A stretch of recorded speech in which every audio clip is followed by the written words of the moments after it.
Well, hello and welcome to Live at the Waterhole, everyone. My name is Amy and I will be with you for the show today. And what a way to start here at Madikwe Game Reserve at Tau Waterhole with a big Ellie bull that's come to munch on some very green grass. Now, remember, everyone, that this is, of course, a live and interactive show. So please do chat to me. Let me know who you are, where you're watching from, what snacks you have ready today, and what maybe you're hoping to see. And you can do that through the Wild Earth website or the app. You can also chat to me on the YouTube chat stream. Just remember to use @FC if you'd like to ensure those questions and comments that come directly to me. Or you can join the conversation on X using the hashtag WildEarth.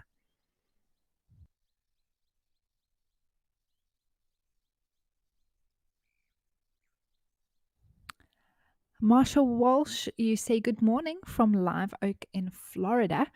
It's lovely to have you with us, Marsha. I do hope that you enjoy the Waterhole show today.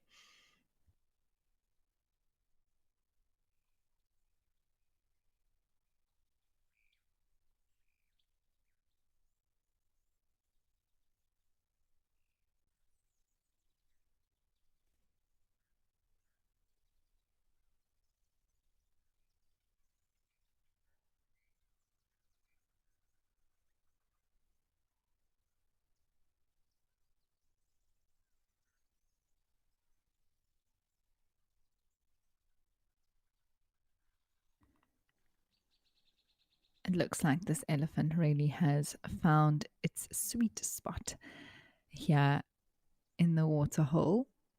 And we often get asked, well, don't they get stuck? I think we had a zebra, baby zebra, get stuck in the mud at some point here, but elephant I haven't seen just yet, and especially an elephant of this size. It's got enough leverage and strength to be able to pull its legs out of knee deep mud.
I'm hoping to have a lovely, relaxed show today.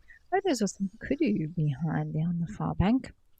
There's also a great egret just to the left of this elephant. And this Ellie Bull is giving very much relaxed elephant energy vibes today. Or who knows what else we might be able to see. Last week during the show, we actually had a wonderful time thinking back over the shows day after day. So much variety.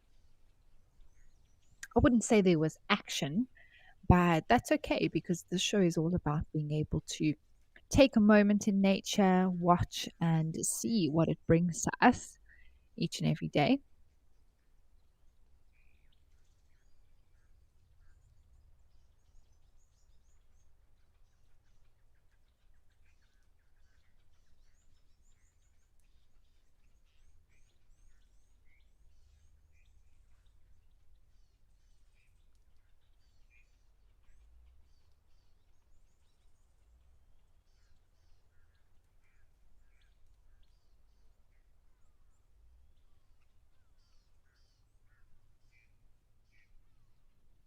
Heidi, hello. You say you're watching from a very cold Switzerland.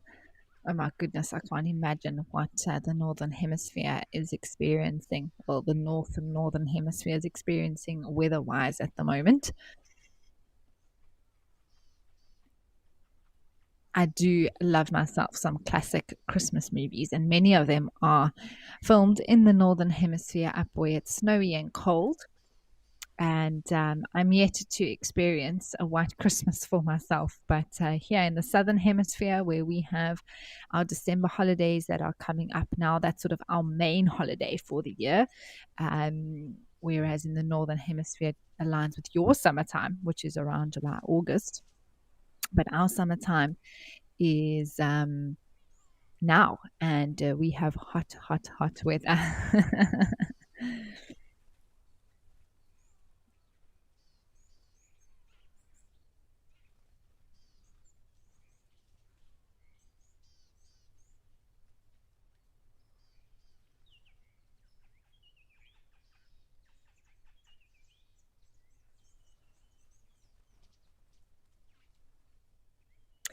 Lenny, yes, I am doing double duty.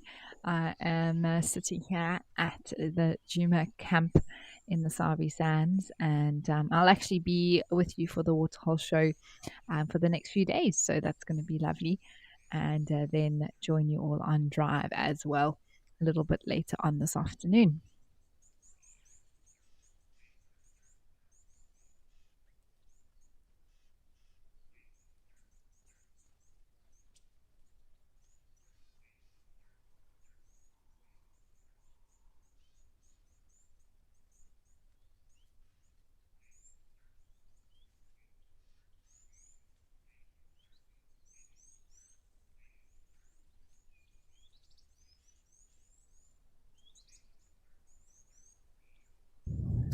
LA Flame, you say the show is so relaxing. It is, isn't it? Even for me.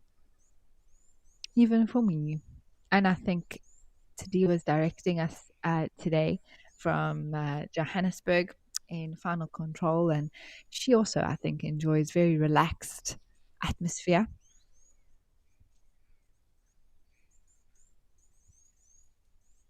She just agreed and said she does. She really, really does.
Picasso, you have asked a question which is quite interesting, and I had to just pick this because I had an idea in my head, but I wanted to make sure for you.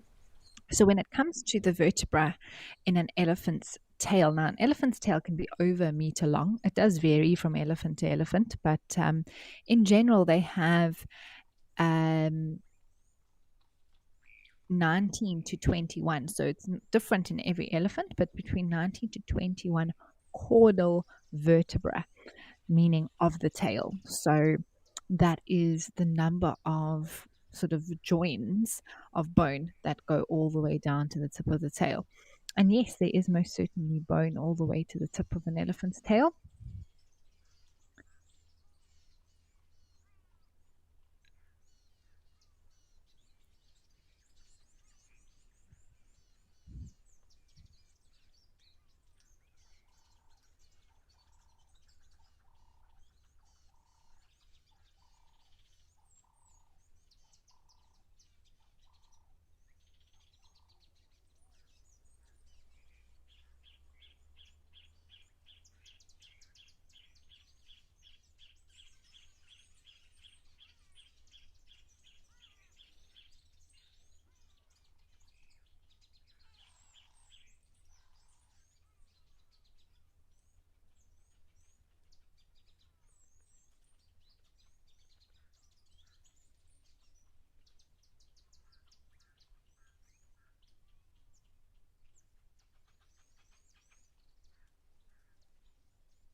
Lovely. All right. Well, it's been great to start off here at Tau, but let's head over to Safari Hawk with some gemsbok.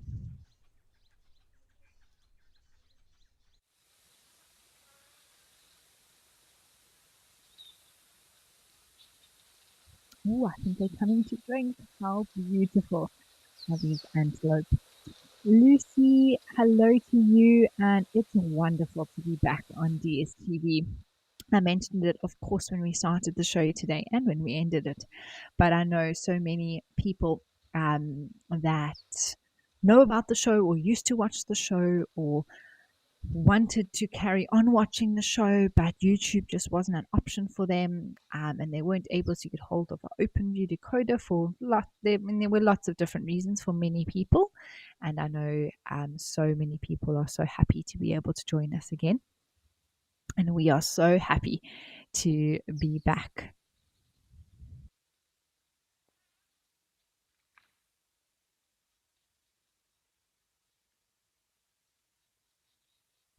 Looks like that Gemsbok there on the far left has a curved horn, a bit of a defect. Probably grew out like that since it is still of full length.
Matthews, hello. You say you're watching us from Zambia.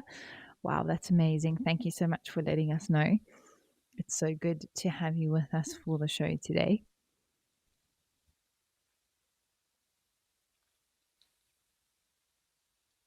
And Chive Bunny, yes, I am both here live at the waterhole and out on drive. So I will shortly after the show be joining you once again live this afternoon.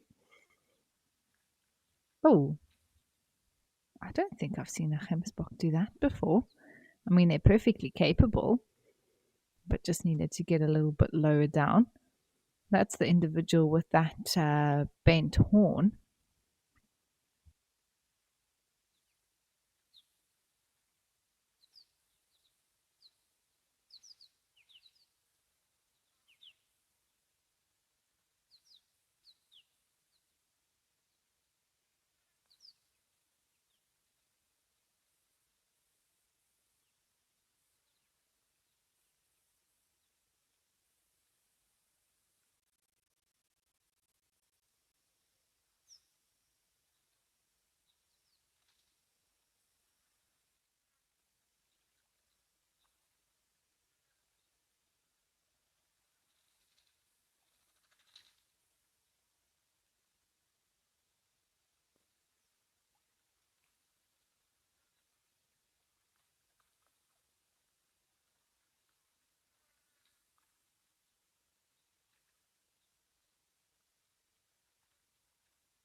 This is just such a beautiful sighting.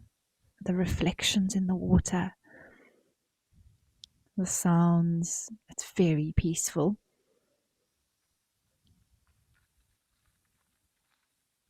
And a feast for the eyes.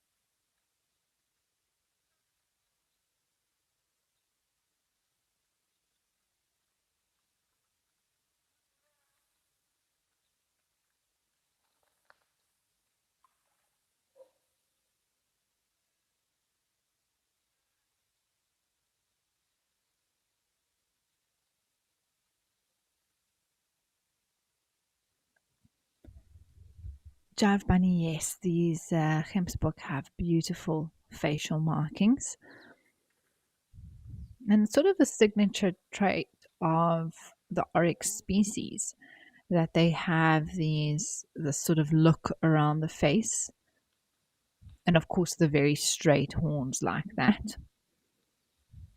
They vary from the four different species that we get um, across Africa and East and the Middle East, but oh, this is interesting. So there's another one with a bent horn. The second one from the left, the one on the far right is the one that was drinking there earlier with the bent horn. Now there's a second one that even has a more bent horn rounded completely behind its ear.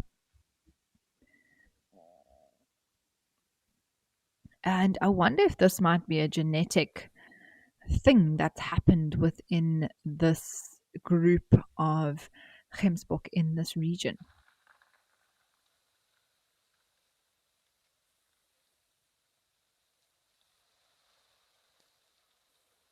That black stork has caused some chaos there. It's on a mission hunting.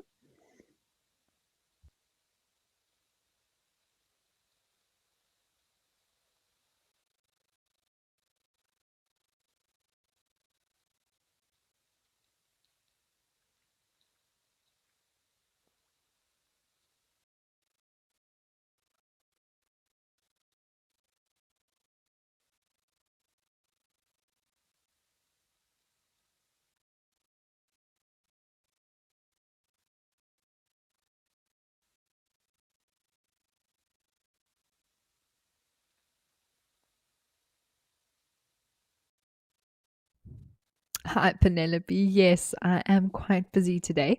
I've got a full one um, today with a lot of comings and goings, but it's wonderful to be able to do the waterhole show as well.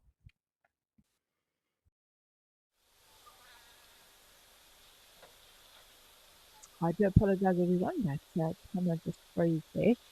And so we've come over to the beautiful Candy in northern KwaZulu-Natal, and there are so many impalas here. I feel like the population of impalas pretty much almost doubles in size in lambing season. Of course, many of those lambs won't make it to adulthood, but many of them will. So it all balances out at the end of the day.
Ah, there's an elephant there having a bit of a foot scratch in the background.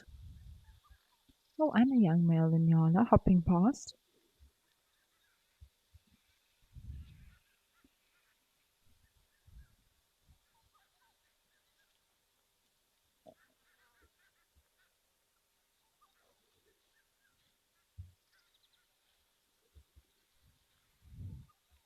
Oh, Hillary, I'm so sorry to hear that the UK is wet and miserable, but I'm sending you all the sunshine that we are having in Southern Africa at the moment, particularly at Juma. Goodness me, this week coming, well, today and the next at least 5, 6 days are going to be so hot. I think we're going to be wishing for wet and miserable. Except when you're out in a game drive vehicle, that is not the kind of weather you want to have when you're on a game drive. But there is a place for the rain, and hopefully, we will get some more in a week's time or so.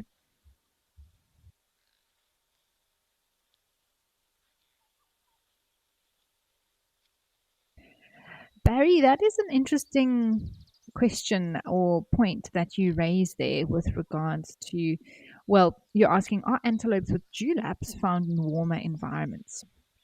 So I suppose yes and no, Barry. I have heard the theory around the dewlap being in just animals. I mean, they're not only found in antelopes, but if we think of one of the most prominent antelopes with one of the most prominent dewlaps, it's an eland.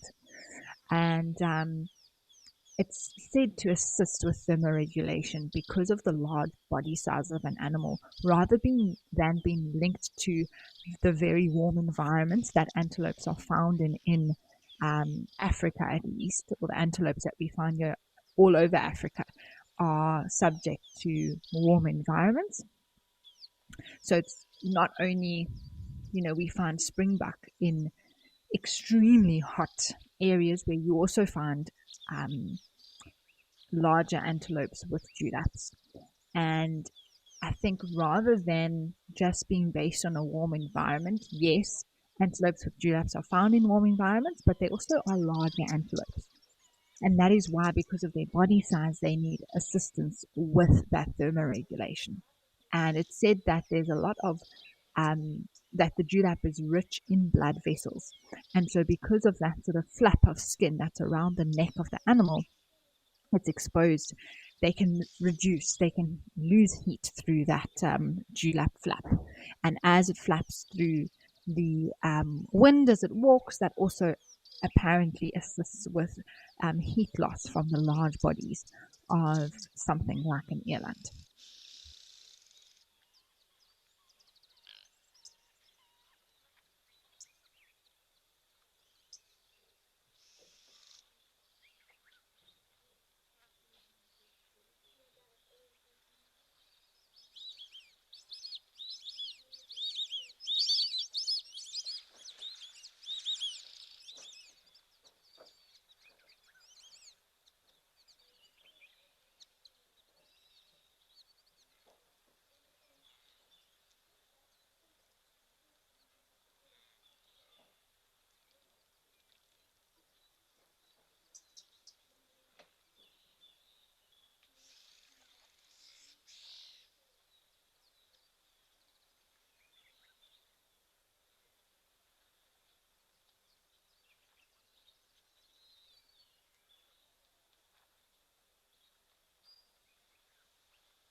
Well, another elephant has arrived at a tower. Let's head over there.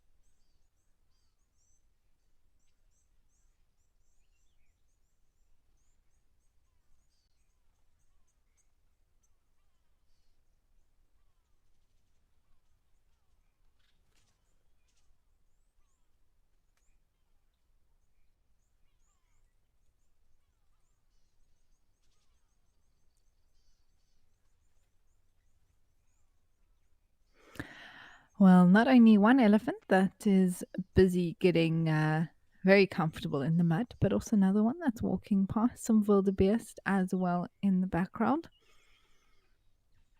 I wonder, that's what he was doing. Just getting the mud right so that he could splash himself. It's so entertaining to watch these Ellies do this. They are amazingly accurate for not even being able to see behind them.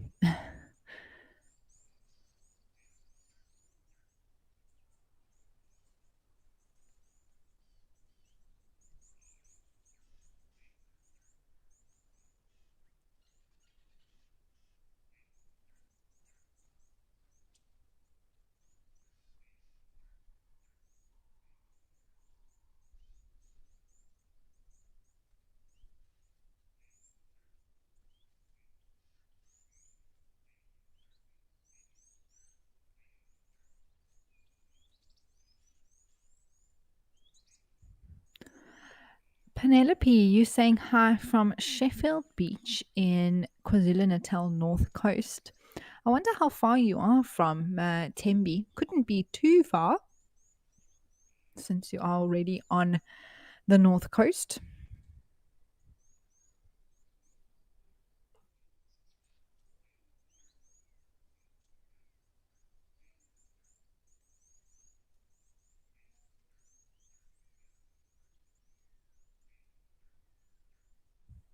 Oh, interesting, Grant. Hi. Yes, I heard that we were chatting. Well, Max was chatting with you all about the albino impala that has been seen on Mala Mala, and I couldn't believe it when I saw the video. It really is all over social media at the moment, and just one of these rarities with the recessive gene that happens like that.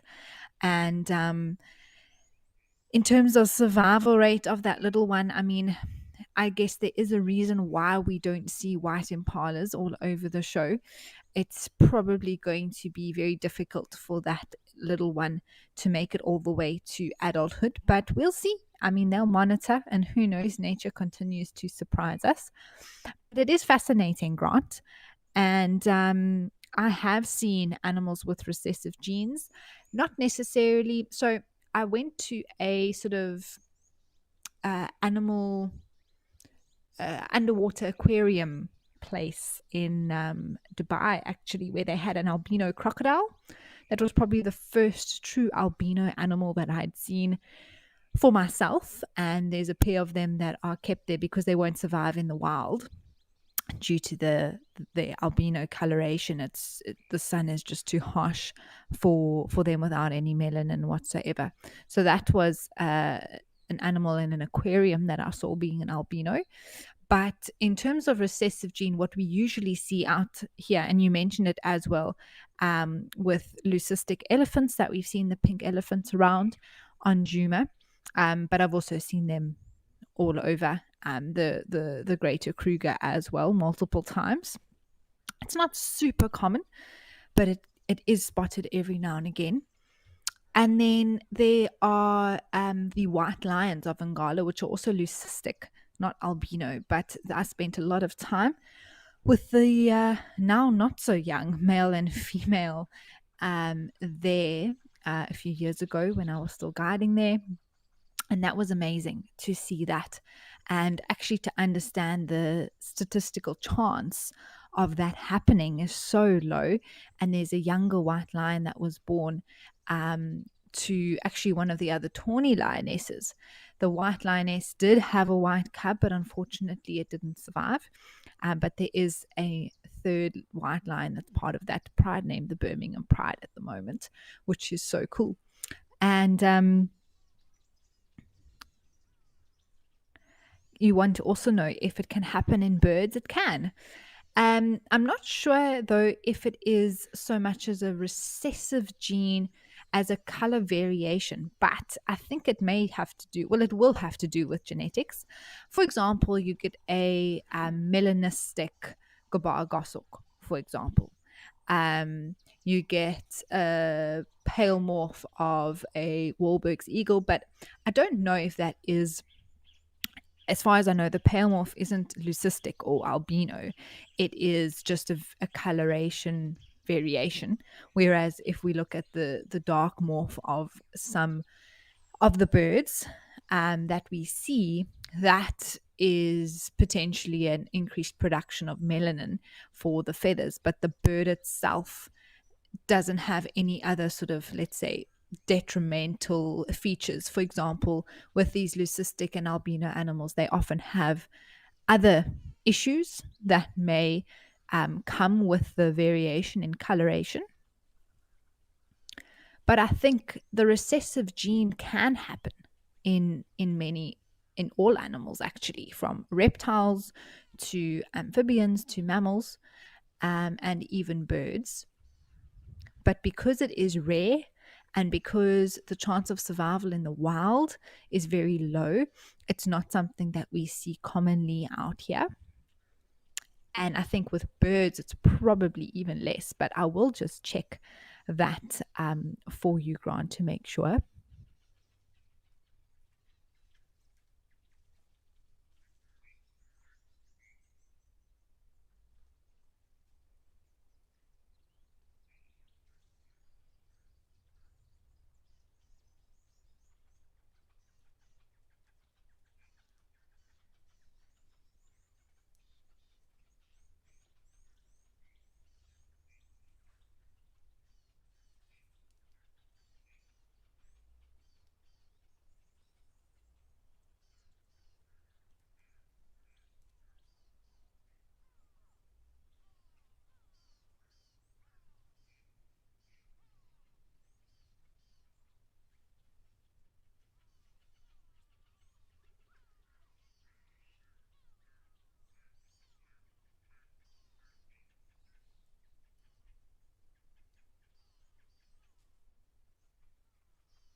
Sorry about that, everyone. We've had to cut over to Okakuyo, but how beautiful is the scene here? And there's an elephant. That is wonderful. We don't always have elephants here, so it is lovely when we've got one that's come to drink. And how beautiful is it?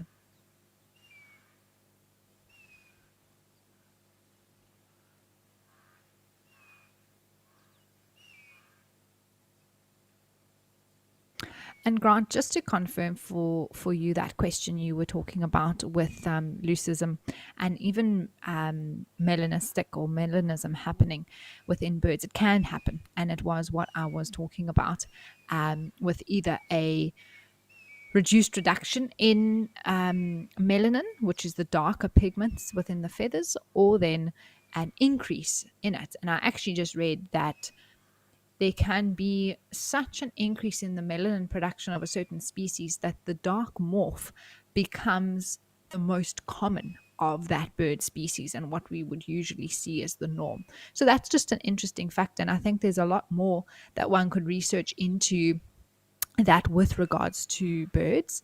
But the leucism, however, is rarer to see with the birds than the melanistic sort of form of the bird can be more common. The one that comes to mind is of, for example, the gabar goshawk.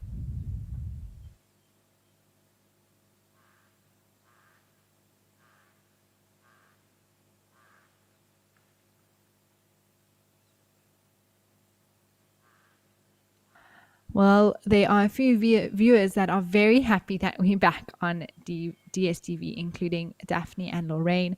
Thank you so much for letting us know. It's always good to get the positive feedback from all of you watching at home and to know that you're enjoying us being back on DSTV.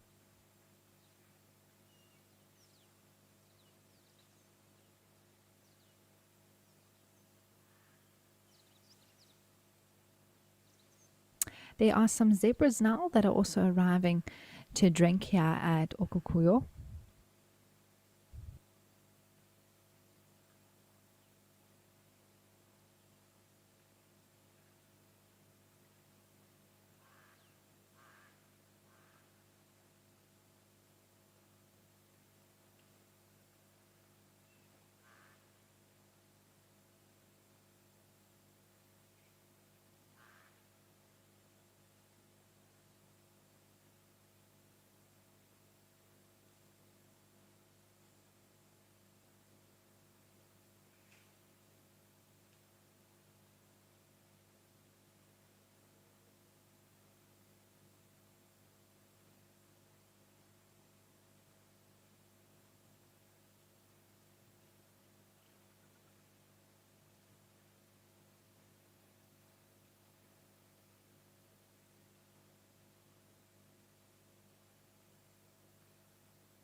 I think the bird, the rather large dark bird that's on the ground walking, is a crow. I know that we do see them and hear them quite often here. There's also some springbuck on the left hand side, and I love when they wade into the water. It must feel lovely and cool for them.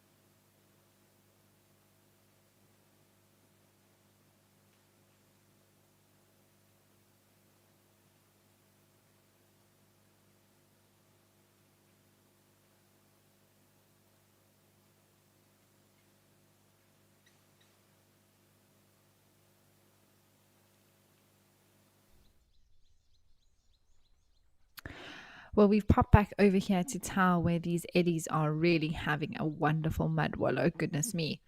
They actually make it look so enjoyable that I want to join them.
So this elephant, if you see him now, he's throwing sand on himself or soil, probably quite fine dust. And he was just throwing mud on himself, and now he's gone over to throw dust on. And it's usually in this order. And it's so that dust sticks to them quite nicely and absorbs into the moist patches on their body. And there's a few different reasons they do it. I think it feels nice for them. I think it helps give almost like form a body scrub, if you can imagine it. Then they go and they rub onto a tree or a fallen over trunk, and they've got a little bit of grit on their back. I also think it helps sort of lock in the moisture that they're trying to get into all their wrinkles. That's why they have such a wrinkly skin, because they are this massive body and they need to keep themselves cool. And then there is an element of extra sun protection.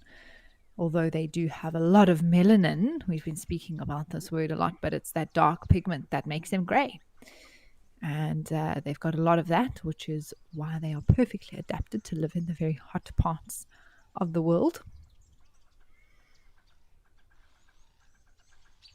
But the dust and the mud gives that extra layer.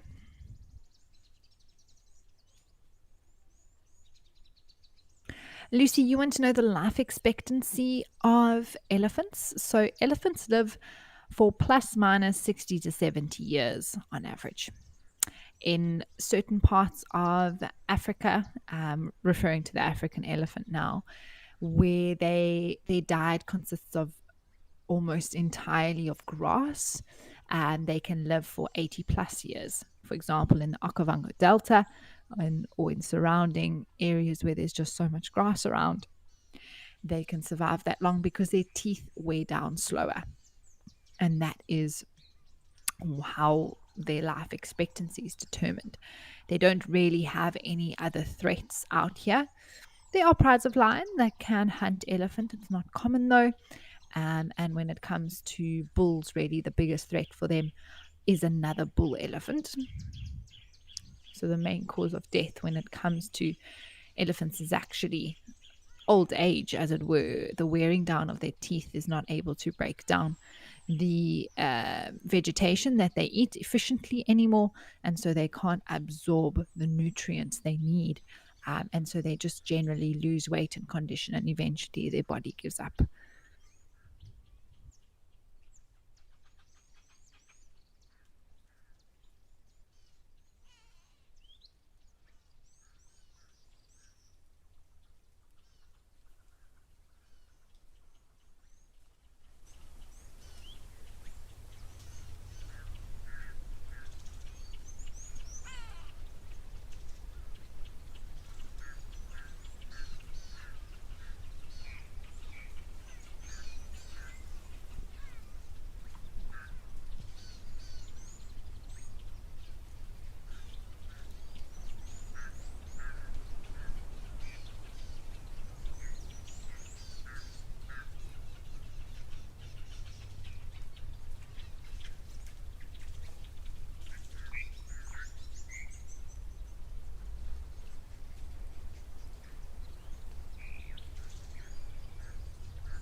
And now that he's done his dust bathing, he's having a snooze.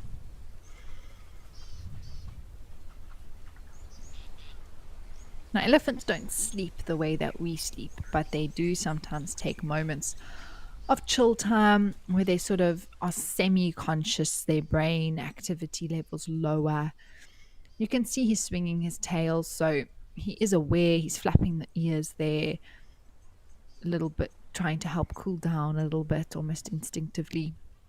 But that trunk is completely relaxed. Those muscles are not, well, now he's contracting them, which is classic timing. But as he puts it down and he rests it on the ground, he doesn't really have to think. He's not eating, he's not dusting himself, he's not throwing himself with mud, he's not drinking. He's just taking it easy for a little while.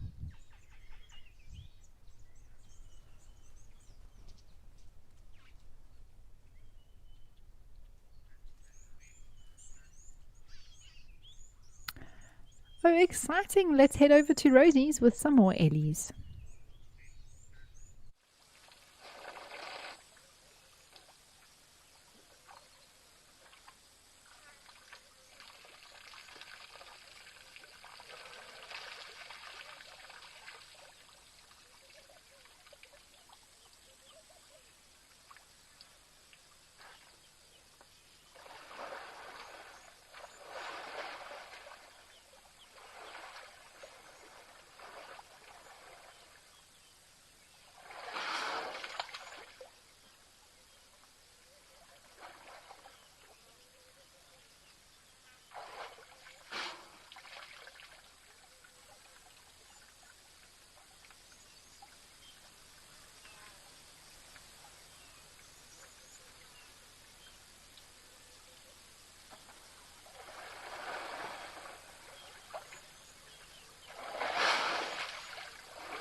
I wonder if we'll see them disturb this hippo.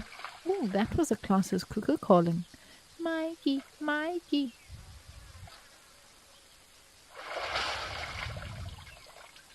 Hippo is being very cautious though, staying on the far side.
There's definitely one larger bull and one younger one.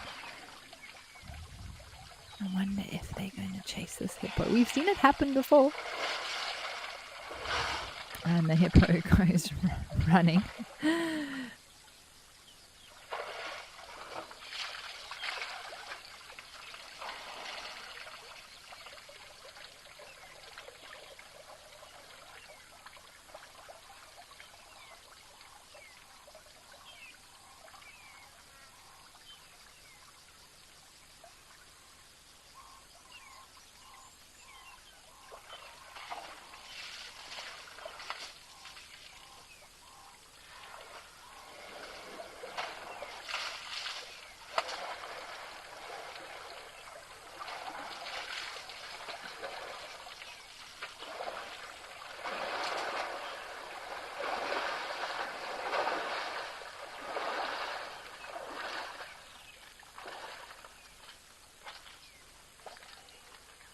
Oh wow, they're gonna walk right past the camera.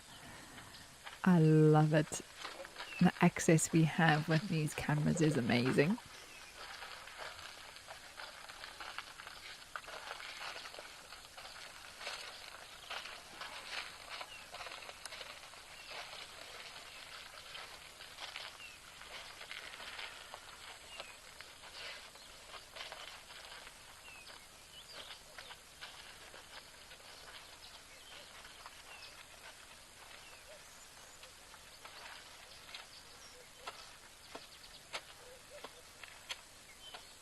Oh, this elephant is now wondering about this hippo. Very cautious, but deciding to not take any action.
And now this hippo has its water hole back. I'm sure it is very happy.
All of a sudden, this hippo is giving us some action.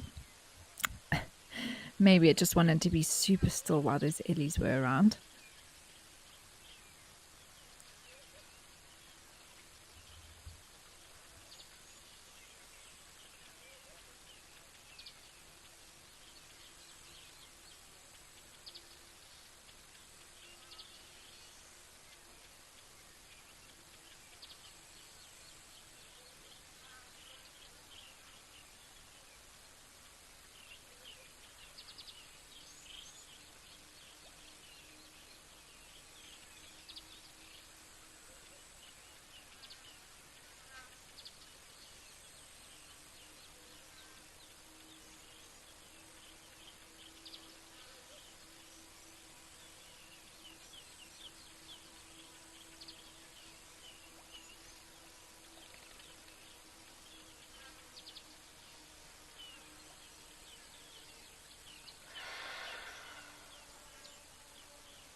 Seems like it's chosen to come to this side of the waterhole. I'm not sure if it's just enjoying being under the water. I don't think it can see very much underneath there at all. How murky the water is.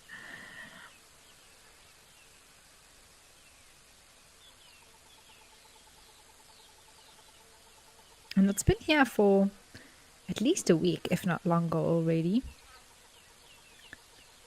I think it is the same hippo. I do know that it has sort of this particular sort of half round scar on its spine. But there's every chance it's a different hippo as well. They do move at night. They come out the water and go off to graze. So we can have hippos swapping spots as well.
I see the reflection of some birds flying about, possibly some swallows. They do fly around as well and dip down for a drink every now and again. But we also get bee eaters, such as European bee eaters, although we would usually hear them calling if that was the case.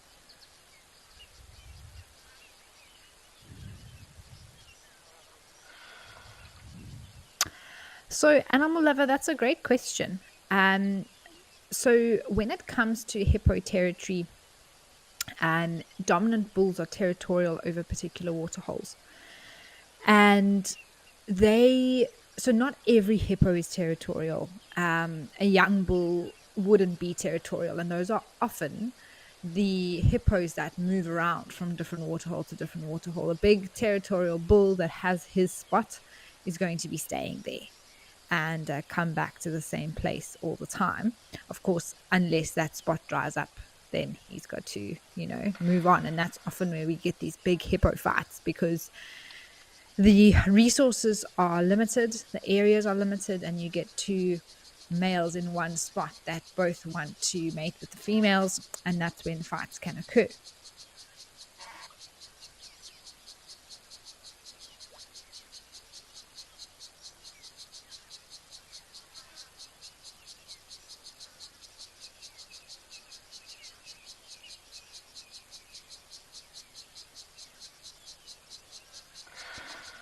But in terms of actually marking their territory, they do territorial calling, which is their big grunt, and often in a big enough river system or waterhole, you'll actually have two bulls sort of talking to each other. Even in somewhat in kilometers proximity of one another, you get a response. And then they do sort of flick their dung in the water as well. We see that dominance display taking place quite often. And then even sometimes around the sides of the waterhole on trees and bushes, they'll flick their dung as part of their territorial markings.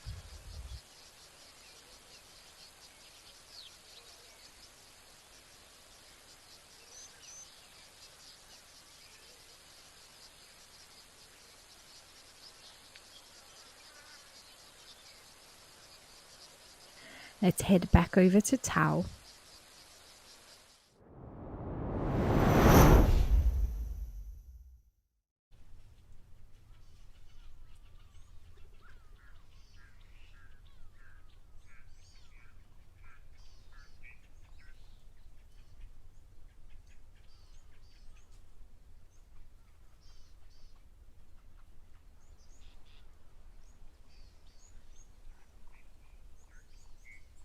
Wow, quite a beautiful scene here. The small elephant herd, impala, wildebeest, and lots of Egyptian geese.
Oh, this is sweet. There's a baby elephant suckling here now.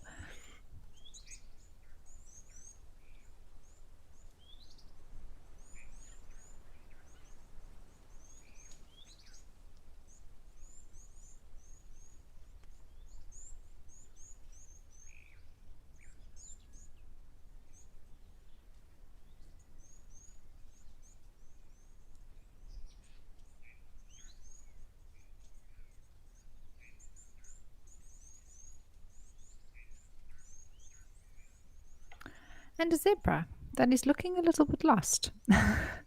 Sort of arrived like, hey, where am I?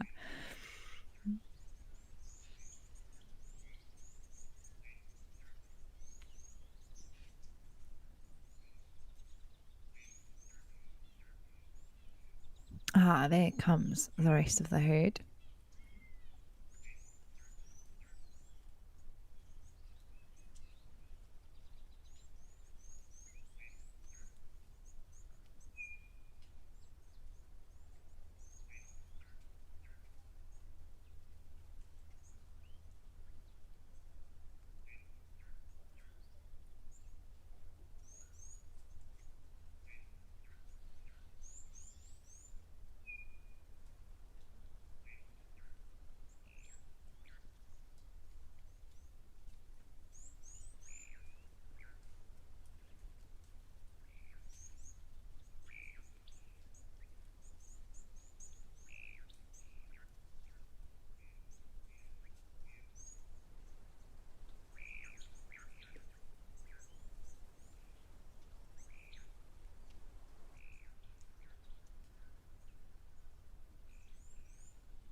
Lovely to see so many zebras arriving here at Tau as well.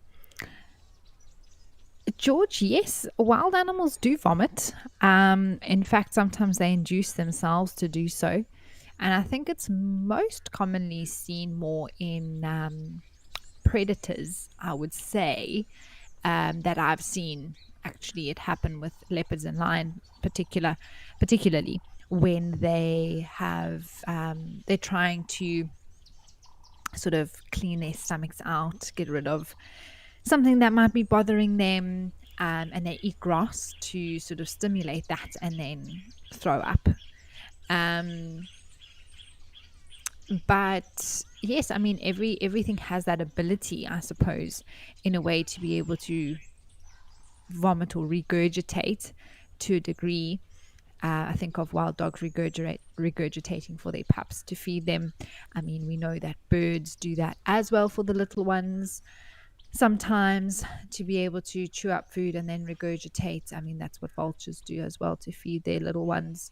So, but in terms of illness, I suppose, even with their stomachs being adapted to these environments to an extent where they aren't affected in the same way that we would be, by certain diseases and bacteria that they're exposed to out here, they still could possibly get a tummy bug that would lead them to wanting to get rid of whatever is making them not feel well, and that could lead to vomiting.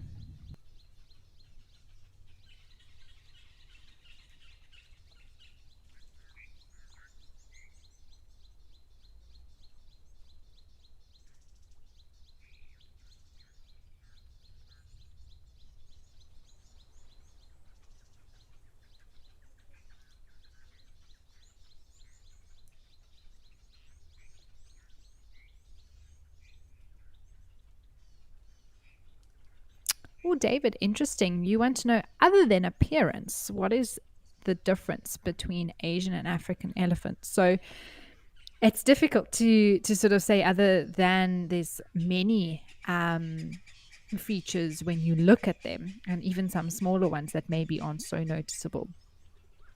But it's all about the appearance. And then the other major difference, David, is the distribution. So Asian elephants being, of course, in Asia and some of the sort of island countries around that part of the world. Think of Thailand, for example. And then the African elephant being in Africa. So that has nothing to do with their appearance, but simply where they are. Other smaller things, I did check that their gestation is exactly the same. So I thought maybe it would be different, but it's both 22 months for Asian and African elephants. The other difference, again, it is actually appearance, but female Asian elephants don't grow tusks, whereas female African elephants do, or have the ability to. Not necessarily all African elephants have tusks, but both male and female can grow them.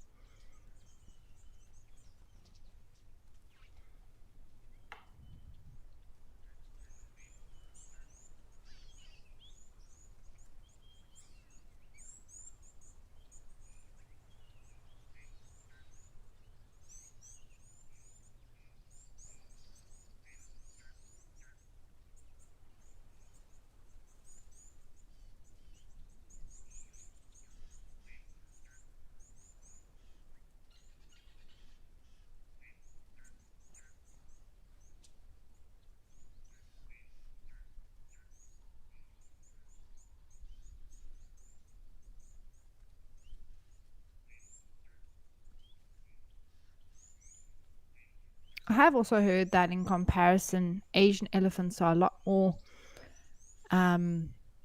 able to be trained than African elephants. And there's a few theories as to why that is, or if you want to put it as tameability in Asian elephants. I don't want to say domestication, because that's not, they're still wild animals, but they do have this sort of more a natural inclination to, in the past at least, I mean, I know these things still continue today, but being able to be put to work in different ways, or learn abilities, little tricks and things like that that were used to entertain people. It's always not always nice to think about those sort of things, but I do believe that Asian elephants have that sort of more natural inclination to be able to do that, compared to African elephants. And that may be due to better muscular coordination, which was a theory, to play into their trainability. So that's quite an interesting thought as well. But I have sort of, that is what I've observed over time, seeing Asian elephants being more, or have the ability to be trained in different ways, whereas African elephants don't really have the same level, because of their sort of wildness. If I want to, it's difficult to exactly put it into words, but I hope that makes sense.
Gary, no, Egyptian geese are found all over the world. I believe originally first seen or documented in Egypt, hence the name, but they are found all over. They're just very adaptable birds, surviving both in coastal and inland conditions.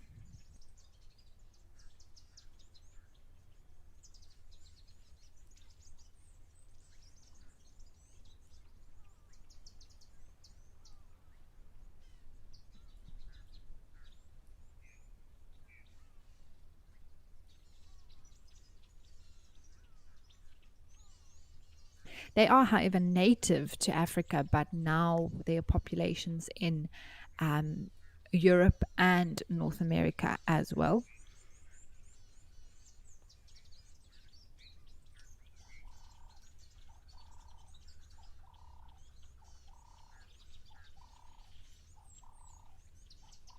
And Forest Green, you want to know if Egyptian geese have any known predators? Absolutely. I mean, crocodiles for one. But it's, I must say, it's not often that you see an Egyptian geese kill, but they can be preyed upon like any other bird of their size, whether it's by a cat or it's by a hyena, for example. There could be many things, maybe a larger bird of prey.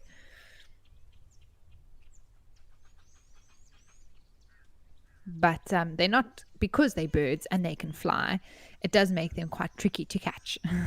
So, that is also why their population is so healthy. They're very good parents as well, although their goslings do sometimes disappear and get snatched away by lots of things. And actually, it's when they're young that is when they're preyed upon. So, as goslings, still Egyptian geese, but just babies, they get preyed upon by all the things I just mentioned. A lot of other birds of prey, even other reptiles, particularly crocs as well, even snakes, perhaps.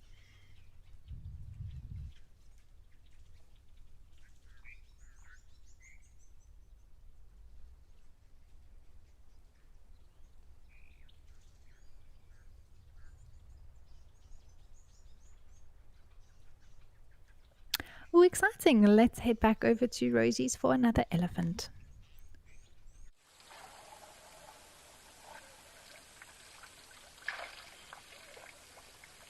Well, they have been trickling in here at Rosie's today. And it's been lovely to listen to the sounds of the water. Beautiful.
Can you hear Deirdre's cuckoo calling? Ooh, not too far away. That's lovely.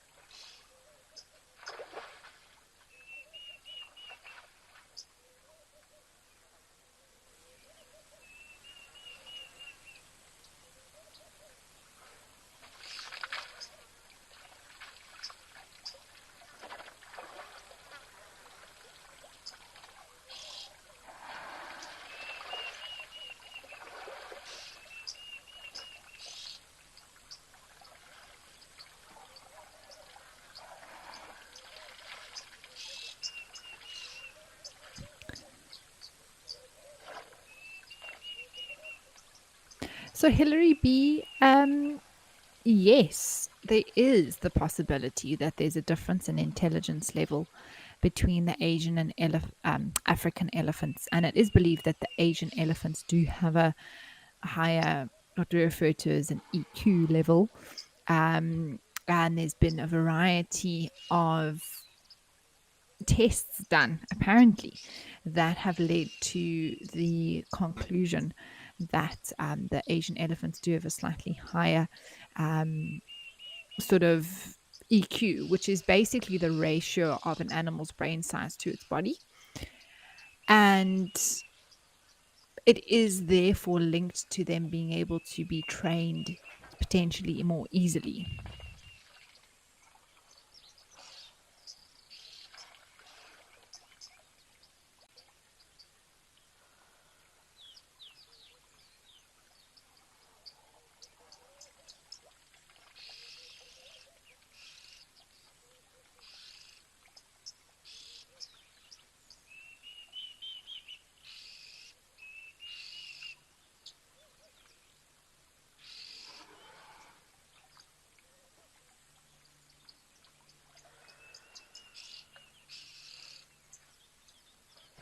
Animal lover, you'd like to know if I have ever seen a croc attack an elephant at a waterhole. So I haven't seen it successfully grab onto anything, but I did see one attempt to lunge out at a baby, which was fascinating to be able to sort of see it, that movement, and you sort of, oh my word, it just went for that one, but it was completely unsuccessful.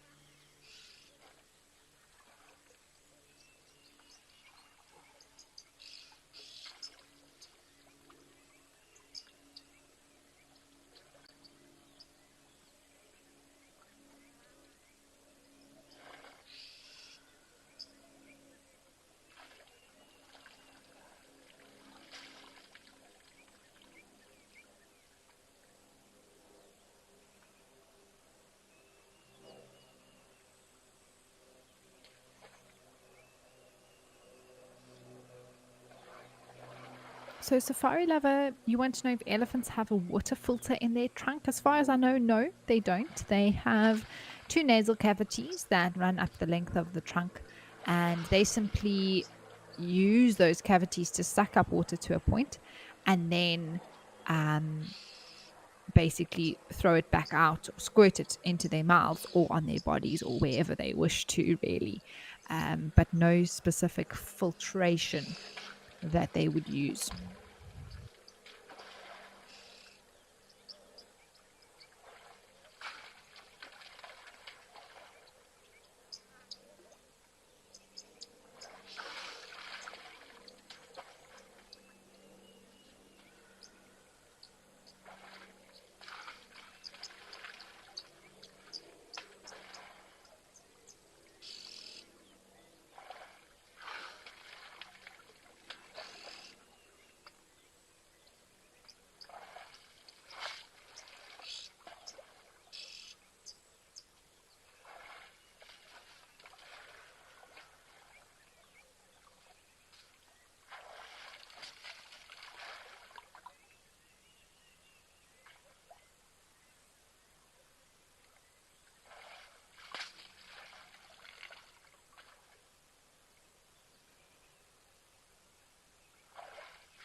elephant is loving spending time here, having a bit of munch as it's on the go.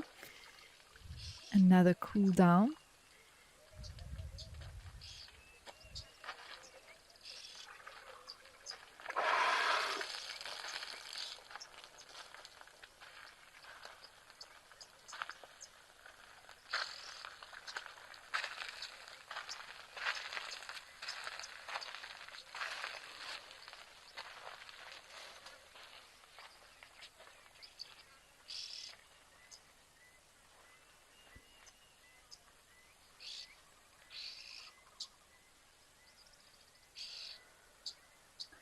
Oh, beautiful. Let's head over to Shalati Sunrise.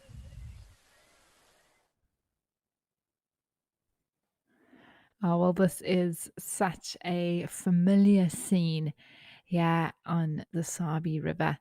And what a beautiful view we have from Kruger Shalati. These elephants here right in the middle of the river.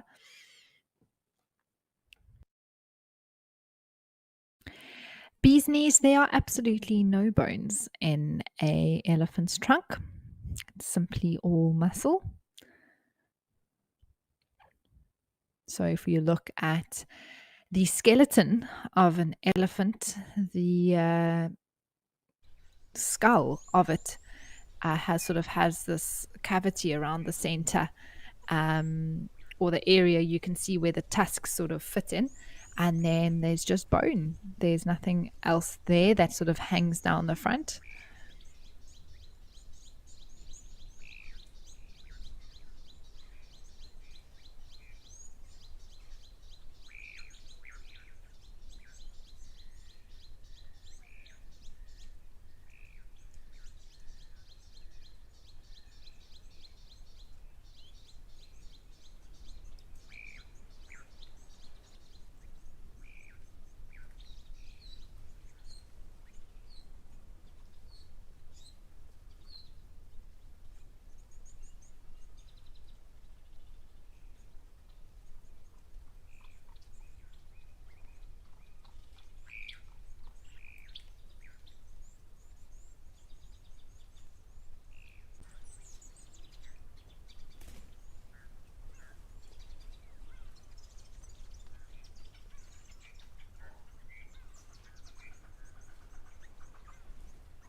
You can see the one looks like they had a face plant into the river, but I think they went for a bit of a swim.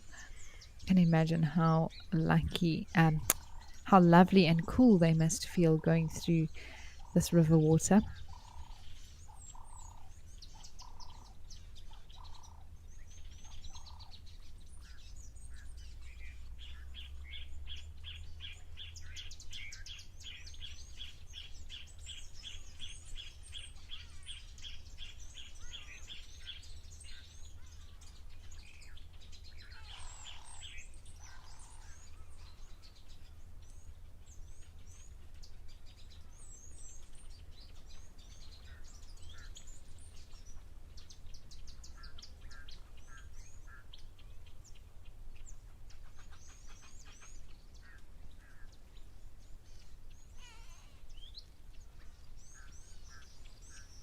There comes the rest of the herd. The one's got a bit of a takeaway, snacking on some reeds as it goes.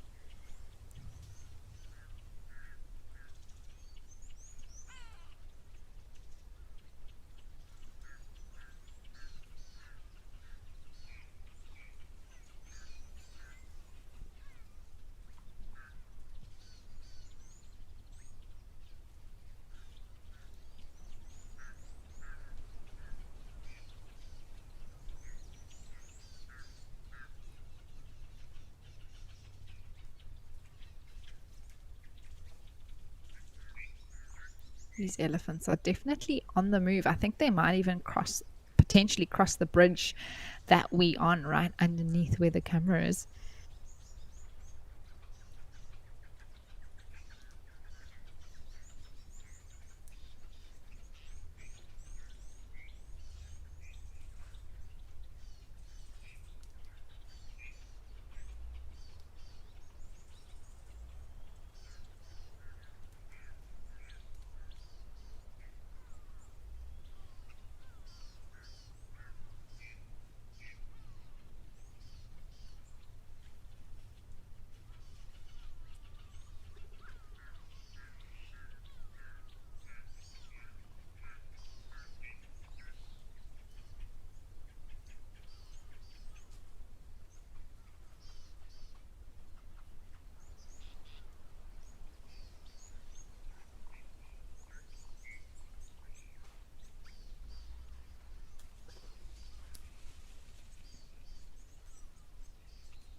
Oh, I thought they were disappearing, but one's coming in from the left.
They are really enjoying themselves here. I thought they were moving off at one point, but I think they just wanted to cross the river to get to this area where there seems to be a lot of delicious grass that they're enjoying.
Joe, that's an interesting question. And for the most part, elephants really do eat almost every type of vegetation, even the trees that are not very tasty, like silver cluster leaf and guarris, which are very high in tannins, which is sort of these bound proteins that make a very um, well, when I've tasted them, they give you that sort of very dry feeling on the tongue and are usually avoided by elephants for the most part. However, they can definitely still eat them.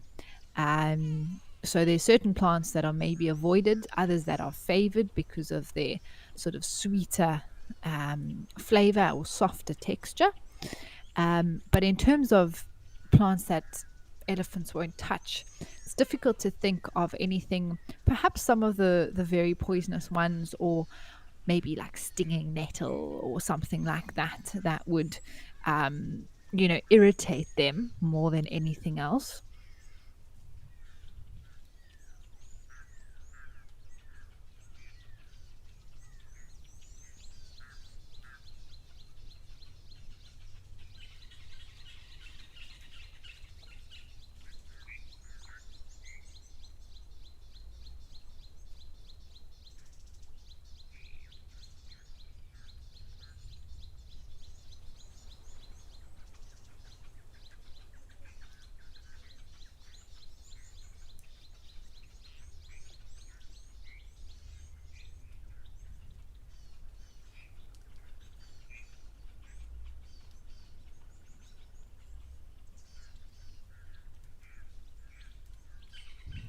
But I would assume that if there are any very toxic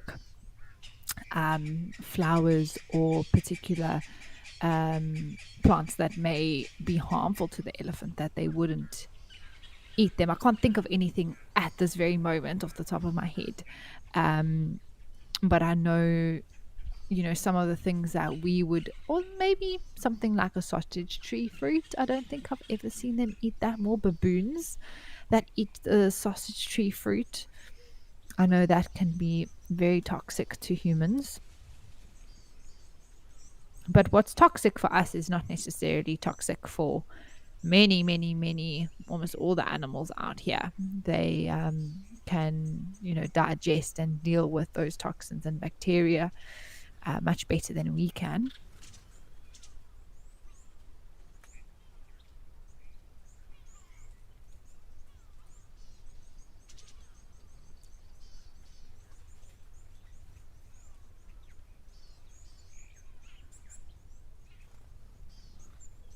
All right. Well, we've had some amazing elephant action today. Let's head over to Stony Point for something different.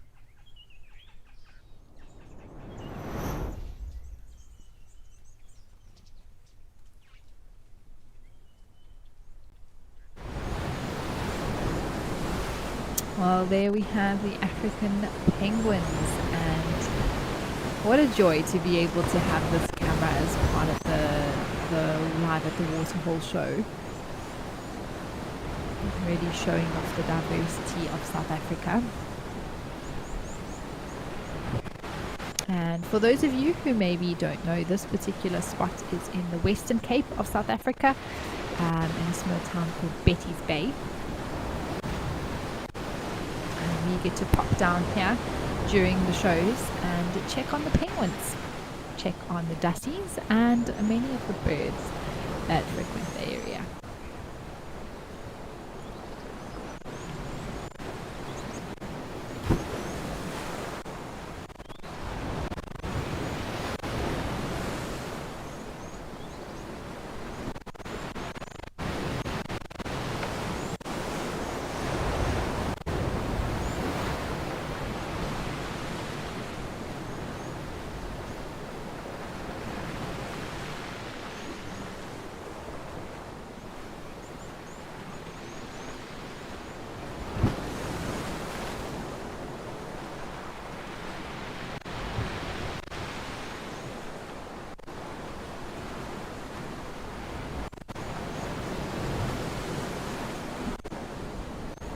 And there are also some Egyptian geese. We have been mentioning them in the show today, and we were talking about how adaptable they are and can be seen all over, including here at the coast.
apologies, everyone. We were just losing the feed there. But we've come over to Tembe, back up to northern KwaZulu-Natal in South Africa.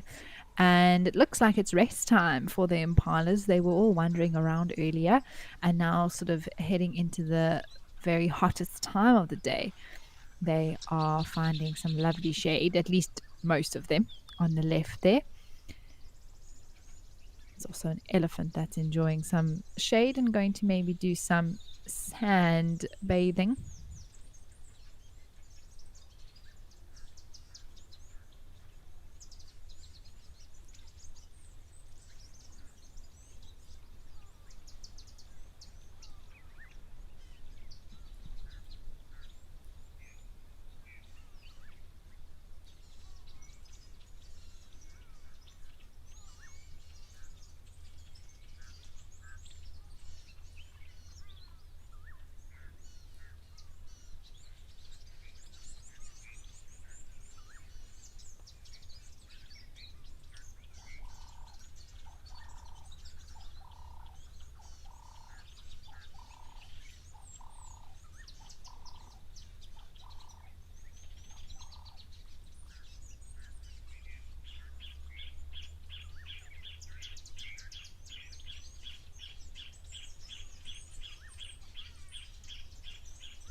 Spas, hello, lovely to hear from you. Thank you. It has been wonderful. And I mean, this view in front of us is just spectacular.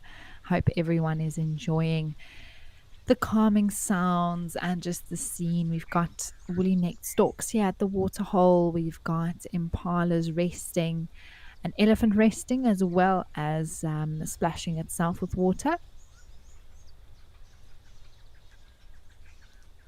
And you're right, Spas, it's been a fantastic show. I can't believe we only have about 10 minutes left. And any last minute surprises are most certainly welcome.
Hilary, that is a fascinating thing to ponder, and it is something that I'll think about. Maybe we can chat about again tomorrow, with regards to if an elephant had more sets of teeth, how much longer would they live?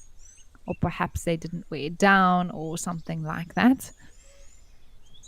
But it has been a fabulous show. Thank you. I'm so glad that you've enjoyed it with me today.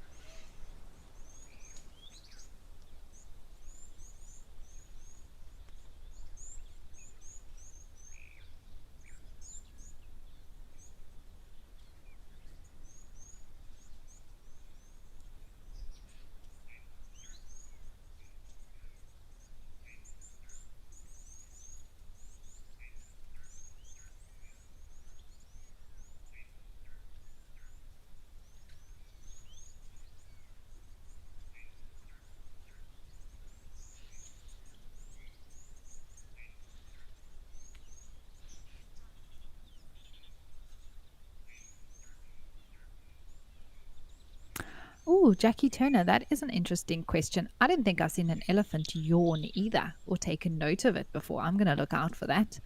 But I suppose they do yawn. I mean, every animal has a version of it, whether it's yawning like we understand yawning, or maybe just the opening of the mouth. But it would be fascinating to take note of that.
There's always such lovely bird calls here at Tembe as well.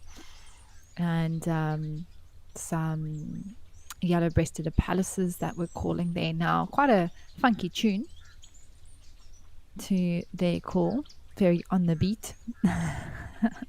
And are those guinea fowl? I think they are on the ground. I haven't seen guinea fowl here in a while. Unless it's a bird, maybe an Egyptian goose with its wings out in a different way.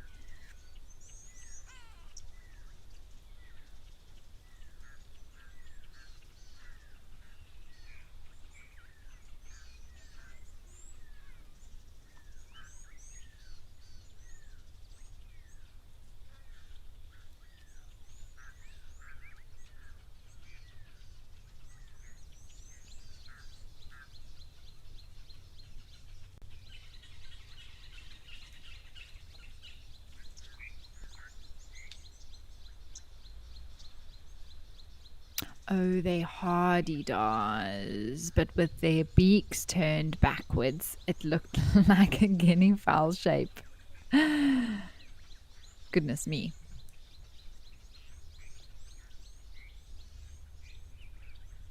Probably the most well-known bird in South Africa, I would say.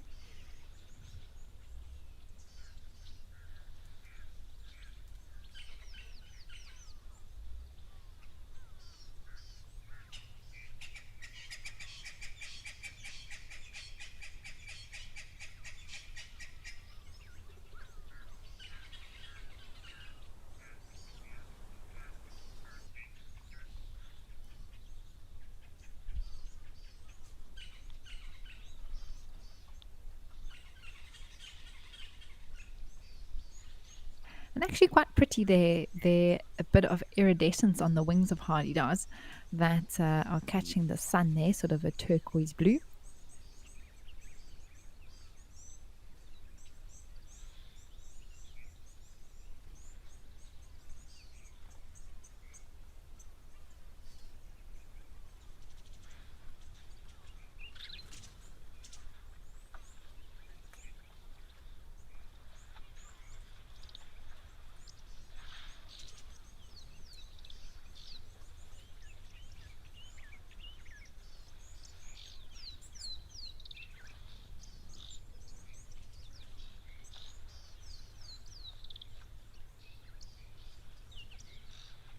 Well, these elephants decided they were getting a little bit warm, I think, and have come to cool down at the water.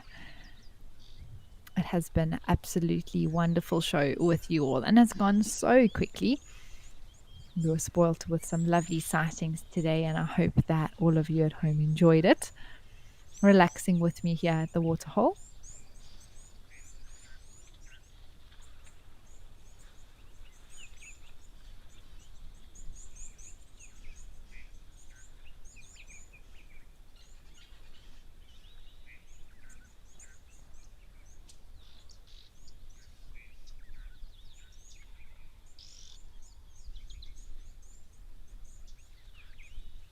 Remember that we will be back tomorrow.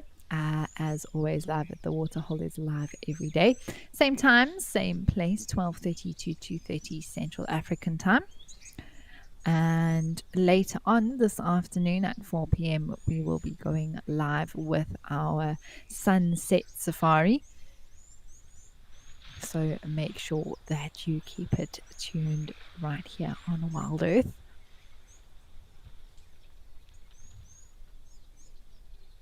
And thank you to everyone for sending through your comments and questions today as well.